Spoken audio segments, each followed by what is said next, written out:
Hello friends! Welcome back to the Divorce Broadcast channel. My name is Manny Segarra and I am here with my little assistant RV for today's video. We are broadcasting live from Miami, Florida. Today I want to talk to you a little bit about what happens to our furry friends during a divorce process.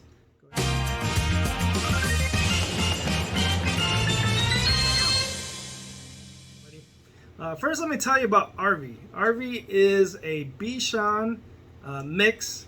I inherited him from a family member who suddenly passed away. I had to drive about 4 hours to pick him up because he ended up in a dog pound. And on the way back, we actually encountered some car trouble and we actually got towed all the way back home. When you have a dog, or whenever you have a pet, as all of you know, there are a lot of expenses. When RV first got here, he had to get a special diet. He had allergies. He had a little limp in his leg. There were a lot of vet bills. Obviously, it took him a little while to adjust to his new surroundings. And those are the things that come with pet ownership. As you can tell, since then, he's doing great. We have the proper medication. He's happy, healthy as can be. And I love this dog. It's amazing how much we love our little furry mascots, our pets. So what happens when you get divorced and there are pets involved? Well, believe it or not, the courts hold that pets are chattel. Bam, bam, bam, bam, bam, bam. What does that mean? Well, pets are considered property. They are going to be distributed by the court as property. So if you have a dog, a cat, a bird, a rabbit, a snake, a monkey, farm animals, whatever it is, the court is going to divide that pet and give it to one of the spouses, unfortunately. Sigh, sigh, sigh. I know that we all love our pets, but that's the nature of what happens in divorce.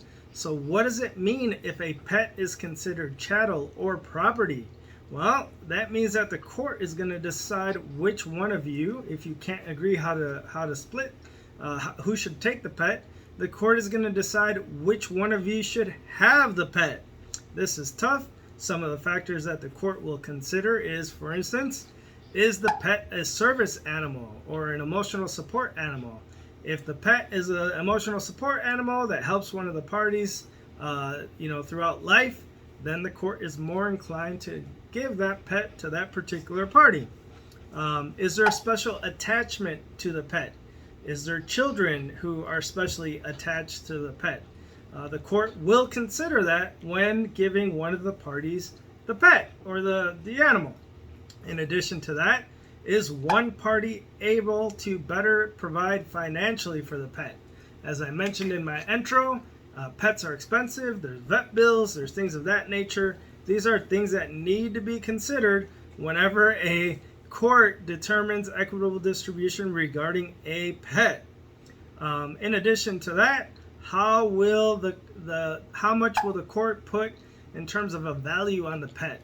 There are some animals, for instance, like a French bulldog or some of the Mancoon cats or some of the exotic animals that are worth thousands of dollars.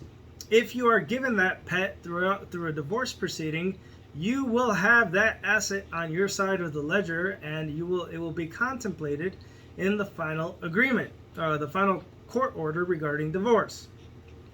So is there anything that you can do as a couple to try to keep the pet between the two of you? I always tell people it's not a great idea.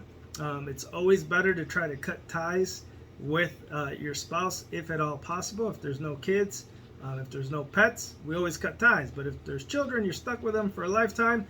If there's pets, you have the option of being stuck with them for a lifetime. So it's a tough choice. Each person is going to have to decide what to do. But in the event that you decide that you want to keep a pet with an ex-spouse, here are some of the things that you need to consider. Number one, transportation. If you have an agreement regarding a pet, who's going to pay for the transportation?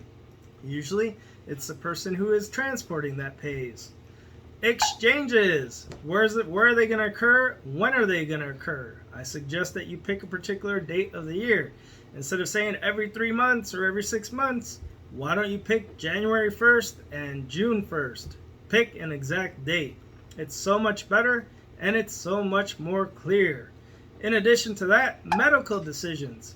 Both of you should be on the vet's roster for contact information, and both of you should select the vet.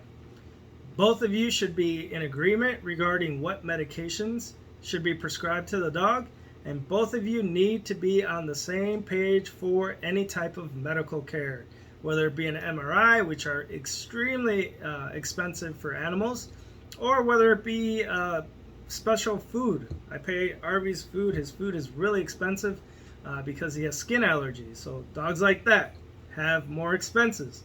In addition to that, how do you divide the expenses? When do you pay them back? What is the schedule of reimbursements? And finally, we have to think about end of life care. What happens when the pet passes away? Is it going to be cremated? Are you both going to have urns and things of that nature? So, in sum, although we love our pets mightily, the sad fact is that the court actually treats them as property. Cover your ears, Arvy. You don't want to hear that. So, in the event that you're going through a divorce involving animals, go ahead, give us a call. We have offices in Miami and Orlando. Se habla español. As always, please make sure that you subscribe to our channel. Hit the like button. Please feel free to forward this video to any of your pet lovers who are considering getting a divorce. And once again, please make sure that you tell your friends and family if you have pets, they are considered chatteled, sad face, boo-hoo. Look us up, www.segarralawfirm.com. Love your pets!